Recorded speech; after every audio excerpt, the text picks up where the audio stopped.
सागको विषयमा हेर्न खोजेँ, मैले सागको विषयमा चाहिँ अध्ययनहरू नै भेटिनँ। अब मैले 5-7 दिन लाएर दिनभरि यसै विषयमा अध्ययन गरेर त बसिनँ, तर जस 1-2 घन्टा मैले मजाले हेरेर अध्ययनहरू पढेँ, नोट्सहरू बनाएँ। त्यो गर्दाखेरि चाहिँ मैले ग्रिन्समा यो साग, खेसारीको सागमा भएको अध्ययन चाहिँ भेटिनँ। सो त्यो चाहिँ म कसियसै भएर खानुहोस् भन्न चाहन्छु। खानुभयो भने पनि ओहो यो त खानै हुँदैन भनेर बस्न नपर्ने जस्तो देखिन्छ, तर दिनदिनै भनेर चाहिँ नखाँदा नै हुन्छ अहिलेसम्मको मैले देख्दाखेरि भन्ने मेरो चाहिँ सिफारिस रहेको छ।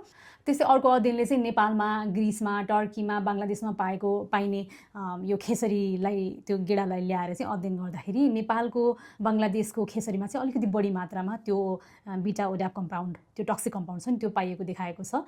तर बोइल गर्दाखेरि अगेन 70%ले घटेर ह्युज मात्रामा घटेको छ। तर हाम्रोतिर चाहिँ त्यो जुन प्रजाति हुन्छ नि अलिकति बढी हो कि भन्ने खालको चाहिँ देखिएको छ। र मैले नेपालको अध्ययनहरू एकदमै धेरै भयङ्कर अध्ययन त भेटिनँ, तर मैले एउटा भिडियो हेरेको थिएँ, अनि कम टक्सिक हुने खालको भराइटीहरू चाहिँ नेपालमा बनाइँदैछ, हुन्छ नि, सेलेक्टिभ ब्रिडिङ गरिन्छ, विभिन्न उपायहरू अपनाएर चाहिँ त्यस्तो खालको चाहिँ नेपालमा ल्याइँदैछ भने पनि सुनेको छु। विश्वभरि यो कुरा हुँदैछ हुन त, किनभने यो ग्रास पीमा चाहिँ एउटा विशेष किसिमको एमिनो एसिड पाइँदो रहेछ, जसले चाहिँ एकदमै धेरै फाइदाजनक हुँदो रहेछ। र ग्रास पी चाहिँ फेरि यस्तो खालको बिरुवा पनि रहेछ कि त्यहाँनिर त्यो क्लाइमेट चेन्ज भएर, पानी नभएर, बुछे भएर, त्यो हुन्छ नि, अनेक भएर अरू केही पनि प्लान्टहरू नबाँचेको अवस्थामा पनि ग्रास पी चाहिँ बाँच्दो रहेछ कि खेसारी चाहिँ बाँच्दो रहेछ। सो अनिकाल भएको बेलामा अथवा खानेकुराहरू, अरू खानेकुराहरू क्लाइमेट चेन्जले गर्दा उत्पादन गर्न नसकेको, कम भएको बेलामा as a part of healthy diet यसलाई खान चाहिँ बिल्कुलै सकिन्छ। इन्भाइरोमेन्ट फ्रेन्डली भएको भएर यसलाई कसरी लो टक्सिक लेभल भएको बनाउने भन्ने चाहिँ विश्वव्यापी रूपमा त्यसको प्रयास चाहिँ भइरहेको रहेछ है।